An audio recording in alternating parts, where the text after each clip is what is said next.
Itim. Ipaglalaban tayo ni Amy Marcos. Itim ngayon ang kulay ng bansa. Sa gutom at krimen, nagluluksa. Gutom na ang sikmura. Gutom pa sa hustisya. Hinigipit ang hindi kaalyansa. Marami ang nagsasalita. Pero sino lang ba ang may ginawa? Sino ang may ginagawa? Itim ang kulay ng pakikiramay. Itim ang kulay ng pakikiisa. Itim, ilaban ng tama. Itama ang mali. Iboto si Iboto. Sino ang iboto? Ito ang iboboto. PDP Laban Street, Yan ang PDP iboboto. Laban Street, PDP Laban Street, Yan ang PDP iboboto. Laban. Bondo, Pato, Bongo, Hinlo, Yan. Bata, Maruleta, Sila ho ang Lambino, ating Rodriguez, iboboto. Salvador, Kibuloy sa Senado. Bondo, Pato, Bongo, Hinlo, Bata, Maruleta, Lambino, Rodriguez, Salvador, Kibuloy sa Senado. Duterte Straight, PDP Laban Street, PDP Laban Street, PDP Laban Street, PDP Laban, PDP Laban Street, PDP Laban Street, PDP Laban Street, PDP Laban.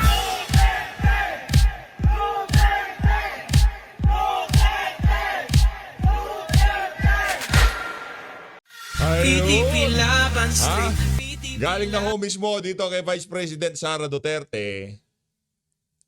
Iboto. PDP Laban Straight. Ayun na nga mga kababayan, anong masasabi nyo dyan sa pag-i-endorso na yan itong si Vice President Sara Duterte dito kay Amy Marcos manggagamit. Tayo kasi dito sa PH Update, nananatili pa rin ho ang ating desisyon na talagang wala na ho tayong susuportahang Marcos kailanman. Mahirap na. Naknantoka yung mga Marcos na yan, perwisyo yung mga yan, no? Pero kung sakaling sundan nyo ho itong si VP Sara at itong si Senator Robin Padilla dito sa isa na to, re-respetuhin ko ho yun, ha? Yung papaniwalaan nyo ang endorsement itong Senator Robin at itong si VP Sara, all goods ho sa atin yan. Sa mga nagtataka ha, itong si Senator Robin Padilla kung bakit nandito, nag-aay na ho pala ng petisyon. Ang PDP Laban, kaisa-isa, partido, mga tauhan ni dating Pangulong Rodrigo Duterte. Dahil napakarami hong OFW na nababahala kaugnay dyan sa online voting na yan. Nagsampa na ho sila ng petisyon sa Korte Suprema para pigilan ang online voting na yan. Kikita nyo naman ho ang naging resulta. Kakaumpisa pa lang, napakarami na hong question sa mga kababayan nating bumoto via online voting, mga kababayan nating OFW. Pero bago ho yan, meron pa ho tayong pag-uusapan. Gusto ko ho munang kumustahin yung mga maaangas sa social media. Eto, para sa inyo ito. Sir, banatan mo nga sila. Ito, idol kong bumana to. Napakahusay ng tirada nitong si Sir kagabi. Napanood natin ito eh. Ay, Sisi, kumustahin na natin yung alyansa ni Marcos? Nako! Musarahan yan! Ay, ano na? Ano na? Alyansa ni Bongbong Marcos. Bakit hindi na nag-a-attend si Villar, si Cayetano, at si Cayetano. Amy? Ano na? Nako, yan ang tanong dyan. Yung dalawa, hindi lang ho sa hindi nag-a-attend. Nagpa-endorso na rin ho sila dito kay Vice President Sara Duterte. Alyansa, nasaan na yung alyansa nyo? Napakalaking dagok ho, na umali siyang si Camille Villar diyan sa alyansa. Nakita siguro nitong mga Villar na to. Sige, ano tayo, administration tayo. Line up kita diyan kay Bangag. Line up kita kay Bangag. Imbis na tumaas sa rating, etong si Camille Villar, kauna-unahang, kung sakali pag nagkataon, kauna-unahang Villar na matatalo sa politika, yang si Camille. Pero kung diretso kayo, disentimano, ora mismo, nagpunta kayo sa PDP Laban, nandyan na yan, wala na tayong magagawa dyan. Diba? Akala ko kasi nila, yung administration, talagang napakalakas niyan. Pinapaniwalaan sila na sambayan ng Pilipino. Kalaunan, nagpa-endorso din ho dito kay Vice President Sara Duterte. At naniniwala ho tayo na itong mga Villar, kahit papaano, meron naman hong prinsipyo yan kumpara doon sa mga politiko na habol lang talaga, pwesto, impluensya at kapangyarihan. Kahit papaano dahil si VP Sara, hindi rin naman ho niya i-endorso yung mga kandidato na yan. Lalo na ngayong mga panahon na to, itong si VP Sara talagang napakaingat ho niyan sa mga sinasamahan niya. Kung in-endorso ho niya itong si Senator Amy, dahil sabi na rin niya, beyond politics na ang pagkakaibigan nila. Rinirespeto ho natin yan. Pero yung pag-endorso niya kay Camille Villar, napaka-ano ho niyan. Meron hong ibig sabihin yan, ika nga. Kaya kung suportahan niya ng atin mga kababayan dahil sa endorsement nitong si VP Sara, wala rin, all goods din naman ho sa atin yan. Basta in-endorso ni VP Sara, kung gusto niyo hong suportahan, tatanggapin ho natin na maluwang sa ating damdamin at re-respetuhin ko ho kayo dito sa PH Update. Tuloy mo, Sir Pagbiro. Oy, saan kayo sunod mga kampanya? Pakulang Nako. na kayo ng pakulang. Punta kayo sa bandang Pampanga. Tingnan ko lang, baka hagisan kayo na sisig. Hindi ko sila makapunta ng Pampanga eh. Diba? Hindi sila makapagsagawa ng malaki ang rally sa Pampanga eh. Diba? Mga batuhin ho sila na sisig ng mga Kapampangan. Kung hindi food capital ang Pampanga, saan yung food capital of the Philippines? Tanong na lang. Saan, Ilocos? Ako ayaw kong okrayin yung mga pagkain Ilocano kasi meron naman no talagang masasarap na pagkain dyan. Pero para ikumpara yan sa mga pagkain sa Pampanga, nako no offense sa mga kababayan nating mga Ilocano, masasarap po ang inyong dinakdakan, yung inyong bagnet, masasarap po yan. Wala akong question dyan, ika nga. Kumakain ho tayo ng pagkain Ilocano, masarap din ang pagkain nyo. Pero dahil nga impluwensya ng Amerika, impluwensya ng mga Espanyol, impluwensya ng mga Hapon, dito kumbaga nag-ipon-ipon sa Pampanga. Ika nga yung panlasa talagang iba-iba ho yung pagkain sa Pampanga. Pagka nagagawi tayo dyan, talagang nakikikain tayo eh. Minsan kahit di natin kilala yung bahay, kinakatok natin, meron ba kayong pagkain dyan? Kahit ano lang, titirahin ko, basta lupong ka pa. Hindi sila ngayon makapangampanya sa Pampanga. Babatuhin sila na sisig. Oh, yung 10 namin, pumapasok na! Nako! Tingnan natin yung lakas ninyo. Hindi gumagastos ang PDP laban. Ano ang ginawa nyo? Ikinulong nyo si Pangulong Duterte. Ayan, libre na kami ng kampanya. Gusto ko tong style ni Sir. Napaka-raw nung reaksyon niya. Magaling tong si Sir. Magaling to. Ano pangalan nitong si Sir? Ano nga natin, i-PM natin, makipagkwentuhan tayo sa Hindi na namin kailangan mag-ikot pa. Oh, di ba? Kasi nga, kailangan manalo kami dahil inaapi nyo kami. Kaya yung tig-isa naming boto, talagang tsatsagain namin yan para sa aming mga kandidato. Oh, isa-isahin natin ha. Oh, si Attorney Jimmy Bundok, si Attorney JB Hinlo, si Attorney Vic Rodriguez, si Attorney Raul Lambino, si Congressman Rodante Marcoleta, mga si pamalakasan yung mga Dr. Richard Mata, si Actor Philip Salvador, si Senator Christopher Bongo, si Senator Ronald Bato de la Rosa, at syempre si Pastor Apollo Quiboloy. Yan! Oh, alyansa! Ano na? Sayang ang bayo! magaling. Palakpakan muna natin to si Sir. Magaling. Ang lakas niyang mang-asar! Asar talo na naman yung mga ensaymada talyanista. Diba? Sigurado natin dito, yung nakikita nating kampanya. Nakikita nating kampanya sa social media, ha, mama? Meron akong ipapapanood sa inyo. Teka lang, eto ho mga kababayan. Eto ho ang ilang kaganapan dyan sa nangyayaring motorcade ng mga kandidato nito si dating Pangulong Rodrigo Duterte dyan sa Cagayan de Oro City, ha? Eto ho, ito yung parang nag-flashback sa atin nung nagkakaraban yang si Marcos Bangag. Noong 2022, ganito katindi ang crowd noong mga panahon na to. Panoorin nyo ho ito mga kababayan. Ito. Grabe naman yan. Oh. Meron ho bang ganyan ang alyansa? Wala ho silang ganyan. Kundi ho sila manghakot ng mga crowd sa isang lugar, hindi ho sila magkakaroon ng ganyan. Pambihira o. Tingnan nyo naman ho yan. Yang ganyang kaganapan, nakita natin noong karaban ni Bangag noong 2022 presidential election. Tignan nyo naman itong si Senator Christopher Bongo. Lahat sila nandyan, nakapila yan. Higa nga talagang solidong-solido ng ating atake ngayong mga panahon na to. Oh. Meron ba kayo nakita ng mga taga-alyansa pinagkaguluhan ng ganyan? Wala ho tayong nakitang ganyan. Katangi-tangi, PDP laban streak. Higa nga. Oh. Inaan natin, baka magurgur tayo dito sa kanta ni Bayani. Itong si Sir Bayani, itong 8-8 niya, yan. Oh, pinagkakaguluhan itong si Mr. Malasakit. Naku, maliwanag ang nakikita natin sa kinabukasan itong si Senator Christopher Bongo pagdating sa politika. Makarisma, hindi siya ganun ka-epal. Hindi siya yung kada issue na lang sinasakyan, lahat na lang ng issue gusto niya kasama. Hindi naman siya ganun. Pero yung dating niya sa tao, iba eh. Makarisma. Ayan Pero ang sinisigaw dyan, Duterte, syempre. Oh. Nagtrabaho naman kasi. Di naman natin maididinay yun. Nagtrabaho naman talaga mama. Solid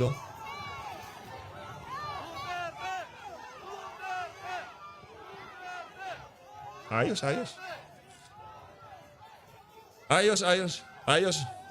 Mainam ho. Laking bagay din ho niyan. Yung nangyayari na yan, napapakita sa social media kung gaano kalakas, kung gaano kamahal ng sambayan ng Pilipino ang mga kandidato nitong si dating Pangulong Rodrigo Duterte. Siguro habang nagkakaraban itong mga kandidato natin, habang nagkakaraban sila na ganyan, panoorin ho natin itong press con na to na kung saan nagsalita ang ating pinuno ngayon dyan sa PDP laban kaugnay dito sa online voting na to. Pakinggan ho natin to mga kababayan. Yun, ito pakinggan ho natin. Mga punto de vista nila kaugnay dito sa mga kaganapan na. Bismillahirrahmanirrahim wa salatu wa salamu ala rasulillah. Assalamualaikum, pagbati po ng kapayapaan sa inyong lahat. Isa pong napakalaking karangalan po sa akin ang makatabi ko po ang mga senatoriables ng PDP laban. Sapagkat alam niyo po, kahit po ang ating mahal na chairman ay nakapiit sa dahig, ang kanya pong iniisip ay kayo pa rin. Grabe naman yan. Medyo emotional lang ako. Alam niyo po, kami pong lahat doon ay iniisip namin ang health ng ating dating Pangulo, pero ang iniisip niya kayo. Nandito po ako dahil utos niya. Sa totoo lang, ayoko nang umuwi. Hindi ko na matanggap ang mga nangyayari sa bayan, pero ang order, itawid kayo. Kaya po ako nandito. Yung mga issue po natin ngayon, napakabigat. Sapagkat Correct. ang issue po ay boto. Yan po ang tinatayuan ng ating chairman, yung boto po ninyo. Kaya mga mahal kong kababayan, ito pong issue na ito ay issue natin lahat. Hindi po ito issue lang namin sa PDP, kundi issue po ito ng sambayan ng Pilipinas. Sapagkat ang pagboto po, yan po ay nasa konstitusyon. Malinaw po ito sa ating konstitusyon. Ang bawat Pilipino sa kanyang tamang edad ay dapat bumuboto, lalaki, babae, anumang kasarian. Kahit nasa ang kamang lugar. Yung pong pagboto ay meron po yung sinusunod na alituntunin. Meron po yung espiritu. Ano po ba yung espiritu na yon? Yung ikaw ay pumupunta sa lugar ng botohan, nararamdaman mo na sumusulat ka, nandoon ka sa voting precinct, ramdam mo na ikaw ay bumuboto, kapangyarihan mo yun, kalayaan mo yun na bumoto kung sinong mamumuno sa iyo. Ito pong issue ng online. Sa totoo lang po, ako po'y galing sa ibang bansa. nanggaling po ako ng The Hague, nanggaling po ako ng Germany, nanggaling po ako ng Poland, nanggaling po ako ng Qatar, at ibang lugar pa na hindi opisyal na na-post. Lahat po, lahat po. Hindi ko po sinasabing merong pumapayag sapagkat wala po akong nakausap na pumapayag sa online. Lahat po sila ang pakiusap. Gusto po nila yung dati nilang ginagawa, kung ano yung kinaugalian nila. Hindi po ako nandito para makipagkontrahan sa COMELEC, kung ano ang gusto ng COMELEC, o kung ano. Hindi po. Yung puso po ng OFW ang ipinunta ko dito. Yung Ang puso po nila, medyo alanganin po sila sa online. Meron pong nagsasabi, ang Alanganin gusto eh. nila, Yung mga kababayan ho natin, yung mga mismong boboto, meron na hong panawagan na ayaw namin yan. Ayaw namin yan. Wala kaming tiwala sa ano na yan, online. Pero meron bang nagawa yung mga nananawagan ng mga kababayan nating mga OFW? Wala ho silang magagawa kasi ang masusunod pa rin, walang iba kung hindi yung si George Garcia. Yun ang problema natin dito. Wala ho silang pinapakinggan. Kung ano na lamang siguro yung magiging convenience sa mga amo nila, kung anong gagawin, di ba? Yun ho siguro ang importante sa kanila. Pero sigurado dito, ayaw ng mga OFW yung online voting na yan. Ayaw ho nila. Oo, anong nangyari ngayon, di ba? Anong nangyari ngayon? Kakaumpisa pa lang, meron na kagad alingas-ngas, meron ng problema. mag-boycott na lang. Yun po yung mga pinuntahan ko sa malalayong lugar. Dahil meron pong mga OFW ang sigaw nila, boycott na lang. Naku po, pinuntahan ko po yan at kinausap ko sa kanila. Kahit po mag-travel ako ng ilang oras, pinuntahan ko po sila. At sinabi ko, huwag kayong mag-boycott dahil napakahalaga na kayo po ay bumoto. Ang sinasabi nila, hindi namin kasi gusto tong online. Sinasabi ko po sa kanila, sa ngayon, sana po ay mag-enroll kayo. Kahit ako na po ang sumama sa inyo, mag-enroll po kayo kapagkat kailangan po ninyong bumoto. Pero hanggang sa pag-alis ko po, ang sinasabi nila, ginawa lang namin to para sa chairman namin, kay PRRD. Magpapakumbaba kami, susunod kami sa iyo, Senator Padilla. Mag-i-enroll kami para kay PRRD. Pero iilan lang po itong napuntahan ko. Napakadami pong OFW. Ano na yung iba mga kababayan nating OFW, nawawalan na ho sila ng gana Yung tipong, bayan. Diba? Yung mga nangyayari sa ating bansa, para tayong walang korte. Bakit binadala si Tatay Digong, mahal na mga OFW itong si dating Pangulong Rodrigo Duterte. Kahit pumunta ho kayo dyan sa comment section, ilan lang mga taga-Pilipinas sa mga nanonood sa atin, siguro mga 10 lang. Karamihan dyan, puro nasa Kuwait, nasa Singapore, Hong Kong, Japan, nandyan ho yung mga nanonood sa atin. Amerika, di ba? Yun yung hinanakit ng ating mga kababayan. Yung tipong nagpapakahirap, yung mga naturingang mga bagong bayani sa ibayong dagat. Tapos yung mga iniwan nila dito sa Pilipinas, ganito ang nararanasan nila dito sa administrasyon nitong si Marcos Jr. Kaya hindi rin naman natin masisi yung iba kung bakit ayaw nilang bumoto. Pero, bumoto ho kayo. Bumoto ho kayo. Ika nga, sabayan na to. Mabilang, hindi mabilang, madaya. Basta sigurado ho tayo, ginawa ho natin yung party natin at ibinoto ho natin yung mga kandidato nito si dating Pangulong Rodrigo Duterte. Kung ako lang po ay may oras, pupuntahan ko po lang isa-isa para kumbinsihin dyan sa online na yan. Huwag kayong mag-boycott. Pero sana po, sa ating mga namumuno sa bayan nito, lalong-lalo na sa COMELEC, intindihin nyo rin po sana yung damdamin ng ating mga OFW. Yan din po ang hiling namin sa Supreme Court. Yung pong denial ng ating mga magigiping na senatorial votes. Ito po ay hindi lamang para sa amin. Hindi lang po ito para sa kapakinabangan namin. Ito po ay para sa lahat. Malinaw po ito na sana, mga mahal kong namumuno sa bayan ito, kung talagang tinuturing natin na bayani ang ating mga OFW, pakinggan po natin sila. Hindi po nararapat na tayo ang magbibigay sa kanila ng mga alituntunin na hindi naman natin muna sila tinanong kung gusto nila. Correct. Hindi po porket malayo sila, hindi na po tayo mag-aabala na kausapin ang mga taong ito. Ladies and gentlemen, tandaan po ninyo, ang mga OFW, ang pinagdadala sa atin yan, nasa $35 billion a year. Ang ekonomiya natin tumatakbo dahil sa mga OFW.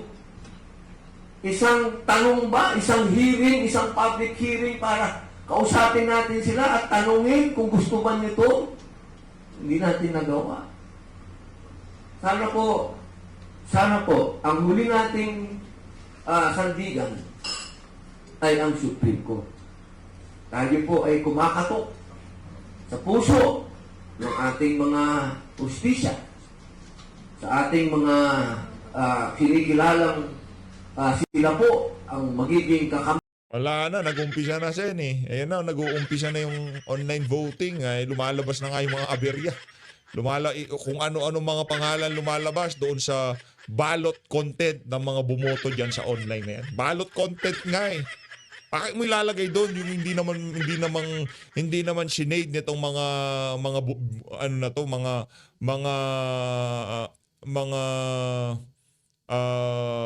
kababayan nating OFW, di ba? Bakit naman lumalabas yung mga pangalan? Explanation daw, talagang kumbaga lalabas yung mga kung ano-anong pangalan dyan. Dapat sana hindi na kayo nagbigay ng resibo kung ganun din pala, kung magluloko. Binigyan nyo pa ng agam-agam yung mga kababayan nating OFW. Ito, yan yung resibo ng yan yung, kumbaga, voters, content. Kung di na kayo naglagay, wala tayong problema. Kung pinrint na lang o yung na-isend sa email o kung ano pa man yan, yung resibo na yan ang ibinoto mo, di wala akong problema. Kaya daw para baka gamiting vote buying. Anak ng toko, i-vote buying mo pa talaga yung mga OFW. George Garcia, pambihira ka. Ano sila ngayon na-alarma ho sila. Hindi ko nila malaman kung paano ipapaliwanag itong mga nangyayaring. Hindi ko natin malaman kung dayaan pero ang sigurado dito, palpak yung online voting na yan. Kampi ng taong bayan, hindi po kakampi ng PSPDT. Ito pong ginagawa namin, hindi po ito parang lang sa kapakinabangan ng PDP. Saludo. Ang hinihingi po namin, sana mabigyan ng tamang panahon at oras ang mga OFW na masabi nila na itong online ay takot na takot po sila. Wala po ako talagang pagsisinungaling dito. Hindi naman po ako kailanman naging sinungaling. Well, marami akong naging babae, pero wala akong kasinungalingan doon. Minahal ko lahat yan. Ito pong sinasabi ko sa inyo, nakausap ko po talaga ang mga OFW at sila po ang nagsasabi na delikado at parang wala silang tiwala sa online. Yun lang po. Maraming salamat. Mabuhay po kayo. Ayun, palakpakan muna natin itong si Senator Robin Padilla. Ayun naman rekta na ho tayo dito kay senatorial candidate Jimmy Bondoc. Palakpakan muna natin to si Senator Robin. Gang. Attorney Jimmy tayo, Attorney Jimmy. Buksan na natin po yung floor for questions. Pero bago lang po nun, gusto ko lang dalhin sa karaniwang pag-unawa yung issue. Baka kasi may nalilito. Dalhin po natin sa karaniwang pag-unawa. Dalawa lang po ang pinag-uusapan natin. Voting, saka counting. Baka po may nalilito. Yung voting po, electronic, sabi nila, hindi po online. Electronic, iba po yan sa online. Ang electronic, may balota pa rin na isinusubo sa makina. Ganun po ang nakalagay sa batas. So as for voting, we are hoping that the great minds of the Supreme Court will listen to our people. to prohibit the use of online voting kasi po wala po talagang batas na nagpapatupad niyan. Yung sa counting po, marami naman nagsasabi na pag naging manual yung counting, babalik daw tayo sa Stone Age. Mali Nako. po. Dahil Totoo yan. ang atin pong legal pa rin na practice is may manual counting ng mga balota. Yan nga po yung dahilan kung bakit may poll watchers, no? Na doon sa Electoral Reform Act, no? Na pinipilit sa nakasaad din sa Section 12, no, ng Electoral Reform na merong poll watcher. Ano po ang gagawin ng poll watcher kung wala silang babantayan na nagbabasa ng balota, no? Nililinaw ko lang po bago po natin buksan yung sa mga katanungan. Ulitin ko lang po, yung voting electronic. Yung counting, merong electronic tsaka may manual na kaakibat para po yan yung pinagbabangga sa bilang.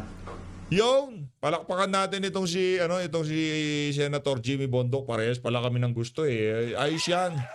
Yan talaga ang dapat. Yun talaga ang dapat na habang ilalabas yung mabilisang resulta, maiiwan yung mga magbibilang. Magbalik tayo sa tarahan para sigurado. 'Di ba? Kahit yung tipong yung mga leader lang ng nitong mga kandidato natin sa iba't ibang lugar, magte-textan lang yan o nakailan siya diyan, nakailan siya dan. 'Di ba? Kung pagka yun ang nangyari, natalo yung mga kandidato natin, tatanggapin natin na maluwang sa ating mga damdamin. Pero dapat pala manalo silang lahat, ang ipinanalo lang 2 o 3. Kumbaga, binigyan tayo ng konsuelo de bobo. Yun ang malaking problema doon.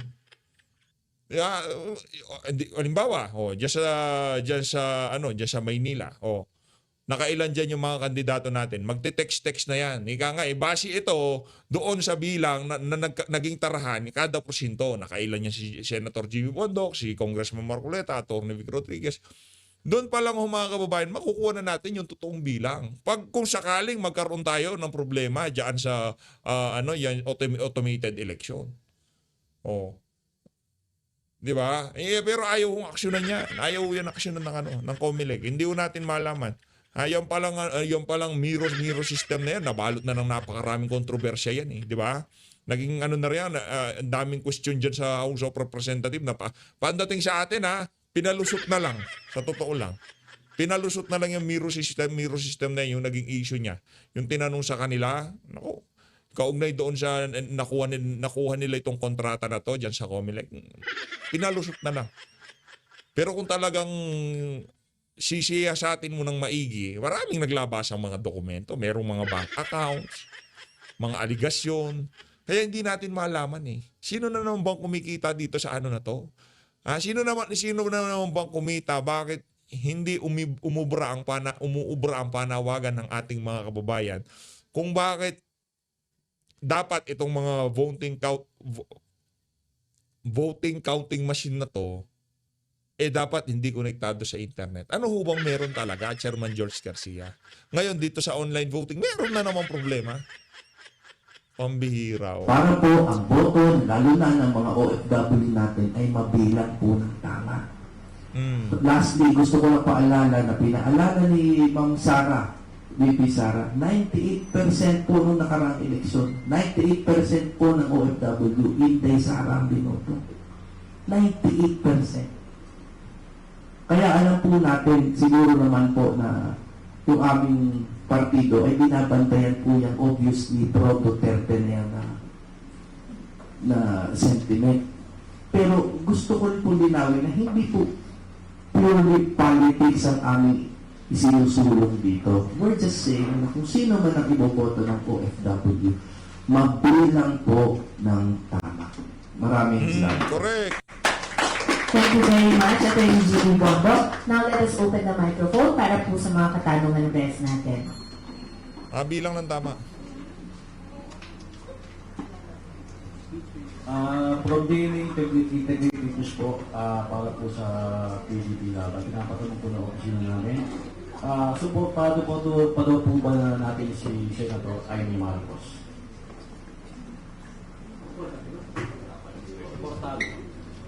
A'udhu billahi minash shaitanir rajim. Sa PDP laban po, wala po kami na official na pagsuporta kay Senator Amy. Maraming salamat po. Malinaw malinaw ho yun, wala. Next question po.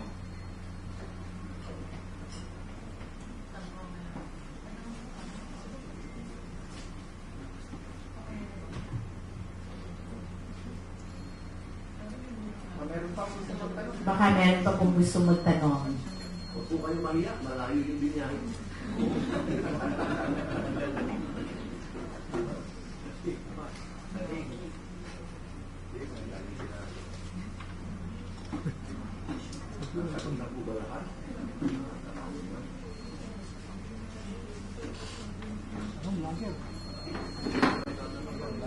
Sa mga vloggers po natin, meron po bang gusto magtanong? Wala na magtatanong.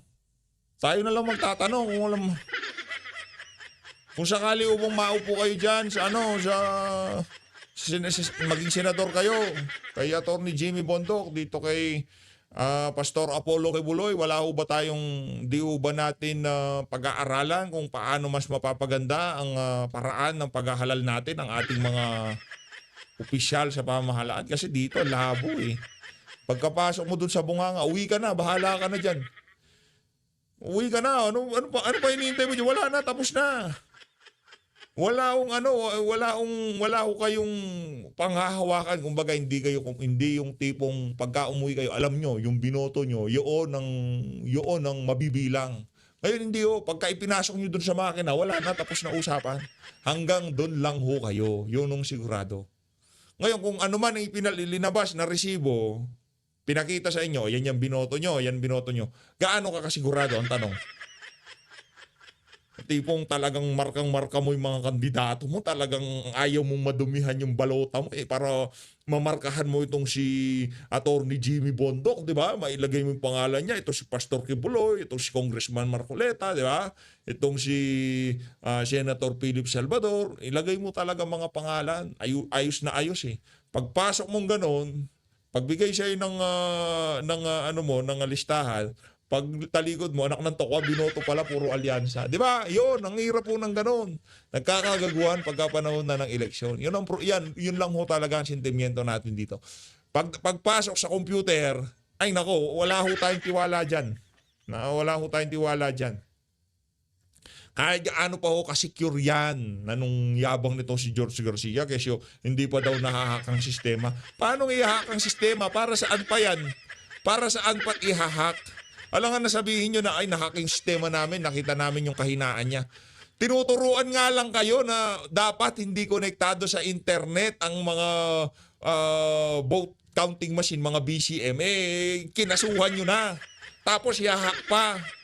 Buisit na to, di ba? Ang labo talaga sa totoo lang. Paano nila ihahak? Meron nga lang isang abogado na sinabi, Chairman George, dapat di yan konektado sa internet, sa kasagsagan ng botohan. O anong sabi nyo? Anong sabi nyo? Yun. Merong problema itong si Atty. Rospicio. Diba? Meron siya problema. Disbarment case. Tapos kasi so far, merong ganitong halaga, hindi pa rin nahahak ang system ng... hindi na kasi kailangan ni hack. Hindi na nila kailangan mang-hack. Ano ba pa kailangan ni hack? Pahirapan mo ba yung mga tauhan mo? Nasa loob na ho sila. Anong hak-hak?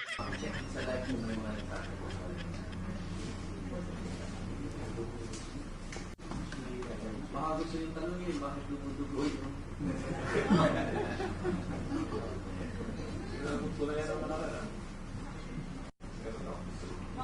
Magandang hapon po mga kagalang-galang ng senators.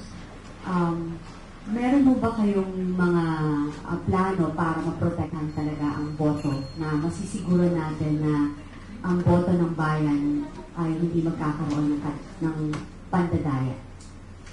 Ang sigurado ko dito, magkakaroon tayo ng eleksyon. Mapayapa. Oo, siguro pwede kasi basta walang kaguluhan, mapayapa yan eh. Matatapos ang eleksyon, matatapos. Pero yung integrity, yung totoo nga bang nabilang yung mga boto natin, ako. Sila lang dyan sa COMELEC ang nakakaalam kung paano, kung anong nangyayari sa mga boto natin pagkatapos nating ipinakain doon sa makina yung ating balota. Yun lang ho. Maliban doon, wala na akong nakakaalam. Sistema, pinatawag nila yung representante ng bawat partido. O yan ang aming code, ha. Inspection ninyo. Tingnan nyo kung meron kaming isiningit dyan na posibleng magpadami ng boto nitong si Lacson kahit wala siya doon sa balota, pero doon sa voters content o kung ano pa man yan, yung listahan, bigla siyang wala kaming isiningit na ganyan. Di ba? Na-inspection, oo. O doon sa araw na ng eleksyon, kumusta naman?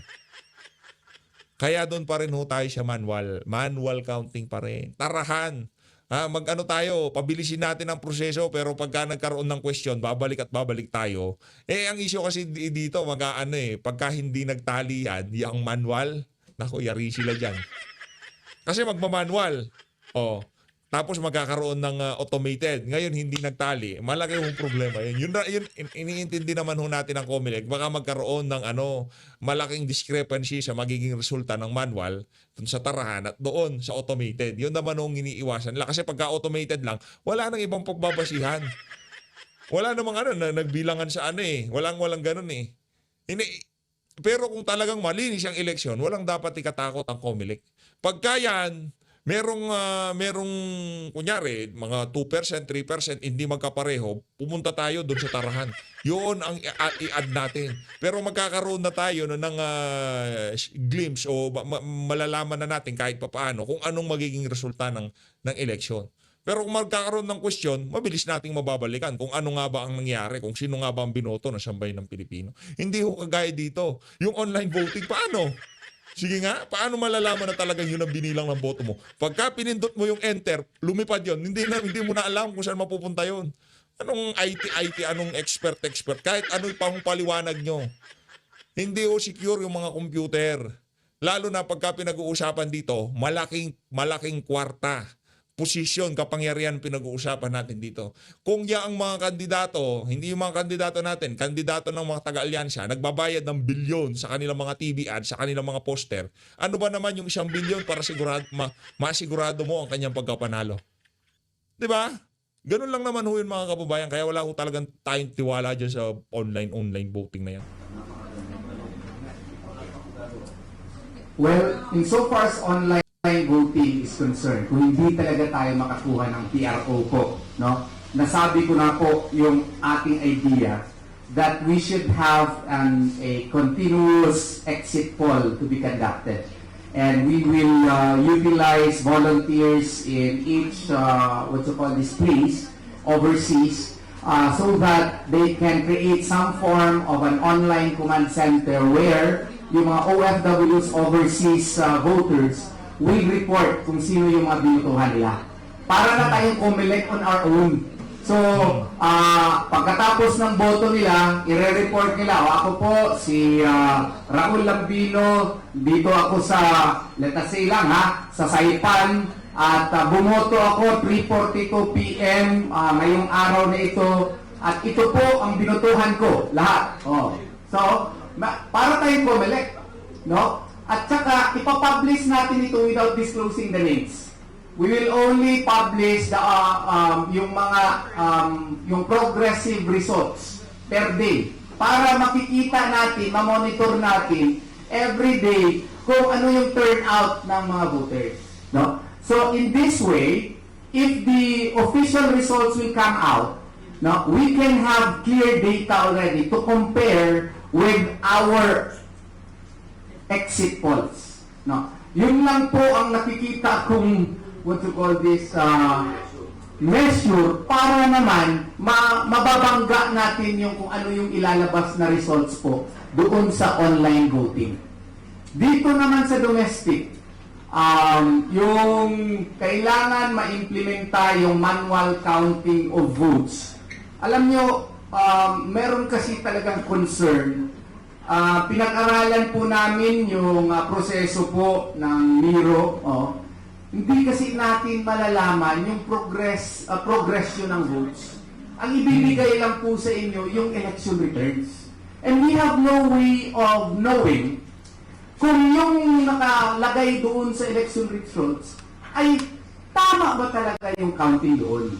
At saka, I don't have to elaborate kasi hindi naman ako expert, IT expert.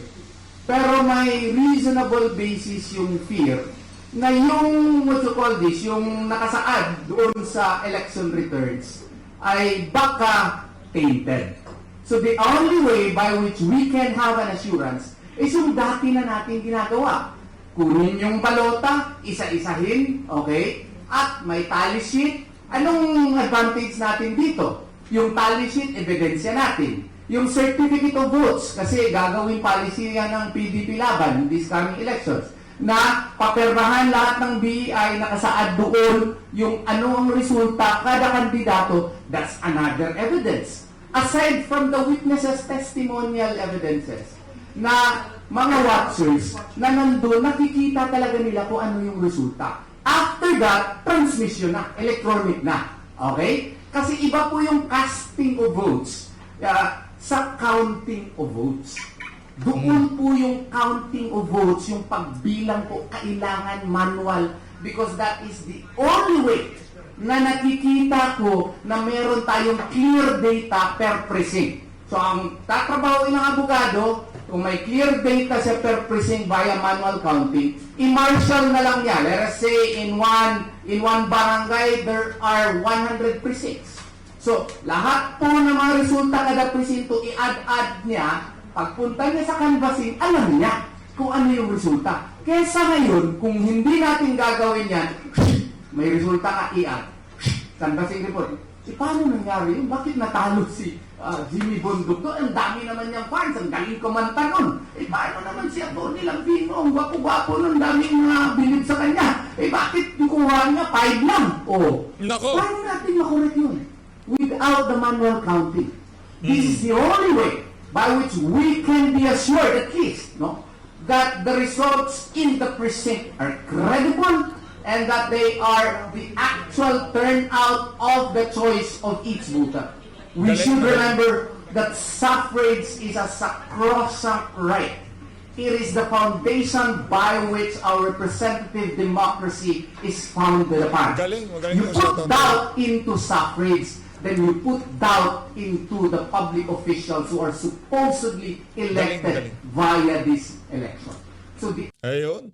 Dito na una tatapusin ang ating reaction video. Maraming salamat to sa pag-support sa Page Update. Mag-ingat po kayo lahat. Palakpakan natin itong si Attorney Shrilito Torion. Ayan, abogado ho ni itong si Pastor Apollo Kibuloy. Bago ang lahat, bago po natin tapusin ang ating video, PDP Laban Street, PDP Laban Street, PDP Laban Street, PDP Laban. Tondo, Pato, Bongo, Hinlo, Mata, Marcoleta, Lambino, Rodriguez, Salvador, Kibuloy sa Senado.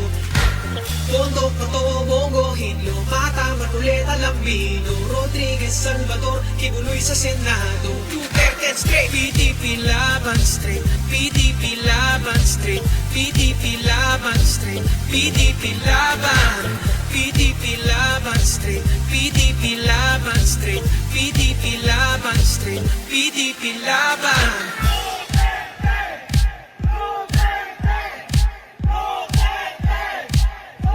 Maraming salamat po